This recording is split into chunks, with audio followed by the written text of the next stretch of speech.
শেখ হাসিনা বিবিসিকে ইমেইলের মাধ্যমে একটি সাক্ষাৎকার দিয়েছেন। সেই সাক্ষাৎকারে তিনি এই মানবতা বিরোধী অপরাধের নির্দেশদাতা হিসেবে নিজেকে অস্বীকার করেছেন, অর্থাৎ তিনি কোনো নির্দেশ দেননি মানুষ হত্যা করার জন্য। প্রাণঘাতী দমনপীড়নের মাধ্যমে মানবতা বিরোধী অপরাধ সংগঠনের অভিযোগ অস্বীকার করেছেন গণ অভ্যুত্থানের মুখে ক্ষমতাচ্যুত বাংলাদেশের সাবেক প্রধানমন্ত্রী শেখ হাসিনা। কয়েকদিনের মধ্যেই বিশেষ ট্রাইব্যুনালে চলমান মামলার রায় ঘোষণা করার কথা। তার আগে বিবিসিকে দেয়া এক সাক্ষাৎকারে তিনি এই দাবি করেন। শেখ হাসিনার বিরুদ্ধে আদালতের অভিযোগে বলা হয়েছে, তার স্বৈরাচারী শাসনের বিরুদ্ধে ব্যাপক বিক্ষোভের সময় শতাধিক হত্যাকাণ্ডের প্রধান পরিকল্পনাকারী ছিলেন তিনি, যা তিনি অস্বীকার করেছেন। 2024 সালের 5ই আগস্ট দেশ থেকে পালিয়ে যাওয়ার পর ইমেইলের মাধ্যমে বিবিসিকে দেয়া প্রথম এই সাক্ষাৎকারে শেখ হাসিনা বলেন, তার অনুপস্থিতিতে যে বিচার চলছে তা রাজনৈতিক প্রতিপক্ষের নিয়ন্ত্রিত ক্যাঙ্গারু কোর্টের এক সাজানো প্রহসন। শেখ হাসিনা যে 2000 মানুষের হত্যাকারীর পিছনে মূল নির্দেশদাতা অথবা মূল ব্যক্তি, এটা বোঝার জন্য আসলে আইনের সহায়তা লাগে না, আইনি ম্যারপ্যাচের দরকার নেই, আইনের ভাষার দরকার নেই, অথবা আইনি কাঠামো দরকার নেই। এটা সবাই জানে, এটাই বাস্তবতা, এটাই ধ্রুব সত্য। কিন্তু সমস্যাটা হচ্ছে আপনি এটাকে একটা আইনি পদ্ধতির মাধ্যমে সঠিক এবং স্বচ্ছতার সাথে যদি এটাকে স্থাপন করা না হয় এবং বিচারটা যদি না হয়, তাহলে এটা একটা প্রশ্ন তৈরি করবে। কাজে বিচার সঠিক এবং ন্যায় বিচার মানে শুধু দোষী ব্যক্তির শাস্তি পাওয়া না, দোষী ব্যক্তির আইনি পদ্ধতির মাধ্যমে আইনের যে প্রাথমিক সংজ্ঞাগুলো আছে সেটাকে মেনটেন করে তাকে শাস্তি দেওয়া। সেই ক্ষেত্রে ডক্টর মোহাম্মদ ইউনূস সরকার কি সঠিক পন্থা অবলম্বন করে কাজটি করেছেন? উত্তরটি হবে না, কারণ ডক্টর মোহাম্মদ ইউনূস সরকার নিজেই নিজের বৈধতা তৈরি করতে পারেননি। এখন প্রশ্নটি আসে যে বৈধতা কিভাবে তৈরি হয়। বৈধতা তৈরি করার বিষয়টা হচ্ছে, ধরে নেওয়া যাক একজন রাষ্ট্রপ্রধানকে দেশের 90% মানুষ চেয়েছে বলে তিনি রাষ্ট্রপ্রধান হয়েছেন, কিন্তু সেটি তার জন্য যথেষ্ট না। এটাকে একটা স্বচ্ছতা, জবাবদিহিতা মাধ্যমে স্থাপন করতে হবে ভবিষ্যতের জন্য এবং বর্তমানের জন্য, এবং ভবিষ্যৎ রাষ্ট্র পরিচালনার গণতান্ত্রিক পদ্ধতি আনয়নের জন্য, যেটি ডক্টর মোহাম্মদ ইউনূস করতে ব্যর্থ হননি। তিনি এমনভাবে ব্যর্থ হয়েছেন যে আগামীতে তার বিরুদ্ধে আইনি কর্মকাণ্ড পরিচালনা করে তাকে আসামির কাঠগড়ায় দাঁড় করানোটা খুব কঠিন কোনো বিষয় হবে না। বর্তমানে জাতীয় নিরাপত্তা উপদেষ্টা খলিলুর রহমান ভারতে যাচ্ছেন, এই বিষয়ে কথা বলেছেন বাংলাদেশ অ্যাফেয়ার্সের যে মূল ব্যক্তি তিনি। আজকে সকালে উঠে প্রথম ঘটনা হলো চমক, প্রথম আলোর রিপোর্ট যে আমাদের খলিলুর রহমান ইউনূস সাহেবের ন্যাশনাল সিকিউরিটি অ্যাডভাইজার, তিনি ইন্ডিয়ার অজিত দোভালের সাথে দেখা করতে যাচ্ছে। তো খবরটা শুনে তো সবাই খুবই কৌতূহলী হয়ে গেছে। খুব ডিটেল কোনো নিউজ তার ভিতরে নাই, কিন্তু এটা হাইপ তোলা একটা খবর হিসেবে আছে। একদম চারিদিকে জল্পনা কল্পনা শুরু হয়ে গেছে কেন যাচ্ছে। এমনিতে ইন্ডিয়া গেলেই বাংলাদেশের মানুষ খুবই তৎপর হয়ে যায় এটা বোঝার জন্য যে আসলে এটা কি, এটা আবার কোন ইন্ডিয়ানদের চাল। সো এটা নিয়ে নানা কিছু হয়েছে, কিন্তু কোথায় যাচ্ছে ফর্মালি বলা হয়েছে এটা যাচ্ছে যে কলম্বো সিকিউরিটি কনক্লেভ এই নামে একটা জোট বানাইছে ইন্ডিয়ানরা ভারত মহাসাগরের 5 দেশকে নিয়ে আর কি। এটা 24 সালে শুরু করেছিল হাসিনা, তখনও ক্ষমতায় ছিল, বাংলাদেশ কোর্টের মেম্বার বানানো হয়েছিল, কিন্তু কখনোই বাংলাদেশ পার্টিসিপেট করে নাই, কারণ হাসিনার যুগ শেষ হয়ে গেছে। এরপর তাদের নিয়ে কোনো উচ্চা নিচা উচ্চ বাচ্চু কোনো কিছু হয় না। এনিওয়ে সেইটা এটাকে উচ্ছেলা দেখায়, বোঝাই যাচ্ছে সেটাকে উচ্ছেলা দেখায় এখন অজিত দোভাল, সরি আমাদের খলিলুর রহমান ওখানে যাচ্ছে। এখন এটা কোনো গুরুত্ব নেই, এটা সবাই বুঝতে পারছে। ওই পত্রিকার রিপোর্টে এমন কোনো ভাবে এটার গুরুত্ব ফুটাই তুলতে পারে নাই। সার কথা হলো এটার মধ্যে কোনো গুরুত্ব নাই, তাহলে যাচ্ছে কেন হচ্ছে প্রশ্নটা। নানান রকমের জল্পনা কল্পনা আছে, কিন্তু আমি জল্পনা কল্পনাটাকে খুব সুনির্দিষ্ট জায়গাতে নিয়ে যেতে চাই। আমার সন্দেহ হলো এটা বোধহয় আরেকবার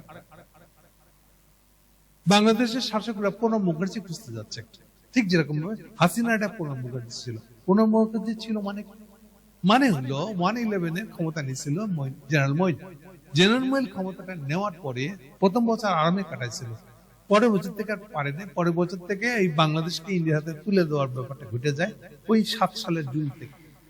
ফলে 7 সালের জুনের পর থেকে এটা ক্রমশ মঈন তার ক্ষমতা হারাতে থাকে, ক্ষমতাটা চলে যায় আমেরিকানরা যখন ইন্ডিয়া হাতে তুলে দেয়। ফলে প্রণব মুখার্জি হয়ে যায় একটা ঝান্ডা হাতে নিয়ে থাকা লোক, এবং প্রণব মুখার্জি হয়ে যায় নেগোশিয়েটর। এখন আমাদের হাসিনা কন্ডিশন দেয় তখন মঈনকে, যে তুমি যদি আমাকে জিতার ব্যবস্থা না করে দাও, যেন ইলেকশনে জিতি তার ব্যবস্থা করতে হবে। মঈন 80টা সিট আলাদা করে রাখছেন, এটা তো উনি জিতাই দিতে পারেন, হারাই দিতে পারেন এরকম। আর ওই 80টা সিট দিয়ে আসলে হাসিনা জিতেছে না। কেন? কারণ হাসিনাকে বলছিল যে তুমি তো 111-এ ক্ষমতা দখল করছো, একটা অবৈধ ক্ষমতা দখল, তো তোমাকে আমি মাপ দিব না, মানে সংসদে পাশ করে দেবো যেটা বৈধ বললে। ফলে তোমার এখন ফাঁসি দড়ি গড়ায় লাগবে, যেহেতু তুমি দেশদ্রোহিতার একটা অপরাধ করছো, অবৈধ ক্ষমতা দখল করে। তো মঈন সেই কারণে করে দিয়েছিল, কিন্তু এটার গ্যারান্টি কি যে হাসিনা তাকে ছেড়ে দিবে? সো এই জন্য মাঝখানে নেগোশিয়েটর হিসেবে আসে ভারতের পররাষ্ট্রমন্ত্রী সে সময়কার প্রণব মুখার্জি। সো প্রণব মুখার্জি নেগোশিয়েট করে দিয়েছিল হাসিনার সাথে কথা বলে, দাবি করেছিল সে কাছে, মঈনের কাছে, যে আমি গ্যারান্টি দিচ্ছি যে হাসিনা কথা রাখবে, তুমি জিতাই দাও, ও তোমাকে দেশ ছেড়ে যাওয়ার সেফ এক্সিট দিয়ে দিবে।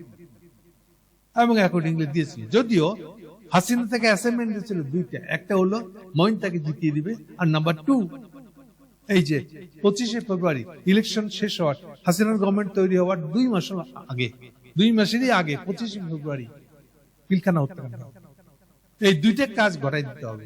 এবং মঈনুল একইভাবে কাজটা করেছিল। আর্মি গেছে বিডিআর গেটে, ভিতরে ঢুকতে দিলে কিন্তু এত ম্যাসাকারটা হয় না। এটি মঈন আটকা রেখে ভিতরে যেতে দেয় নাই, এবং আমাদের এই 57টা আর্মি অফিসার মারা গেছে। চলো এই দুইটা খেদমত করার পরেও আরো 1.5 মাস পরে মঈন দেশ ছাড়তে পারছে।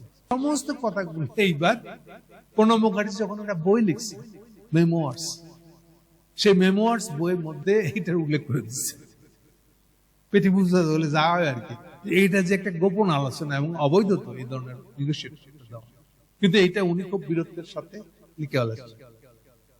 তো এখন আমার প্রশ্ন হলো, তাহলে যেটা কি ইউনুস সাহেব খলিলকে পাঠাচ্ছে একটা, এই যে বিএনপির সাথে তার আঁতাত হয়েছে, এই আঁতাতের একটা নেগোশিয়েটর প্রণব মুখার্জি করতে পারছেন না।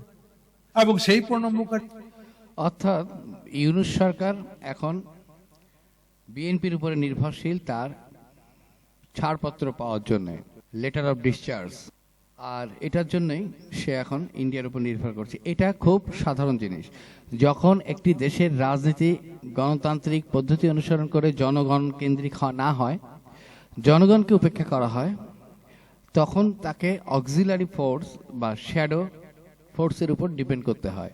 সেই পদ্ধতি চলছে 1971 সাল থেকে বাংলাদেশে। আওয়ামী লীগ এটার জন্মদাতা। আর পরবর্তীতে কম বেশি সবাই জিয়াউর রহমান বাদে, এক্সেপ্ট জিয়াউর রহমান, বাকি সবাই একই পদ্ধতি ফলো করে গিয়েছে। ডক্টর ইউনূস সেই পদ্ধতি নবায়ন করলেন, তিনি শুরু থেকেই নবায়ন করছেন। কারণ ডক্টর ইউনূস যেমন জনগণকে দূরে রেখে ওই সকল রাজনীতিবিদদের নিয়ে কিছু বিদেশি লোককে সামনে এনে এক ধরনের নাটক তৈরি করেছেন, সংস্কার নাটক, ঐক্যমতের নাটক, যেই প্রক্রিয়ার মধ্যে জনগণের সঠিক পার্টিসিপেশন ছিল না।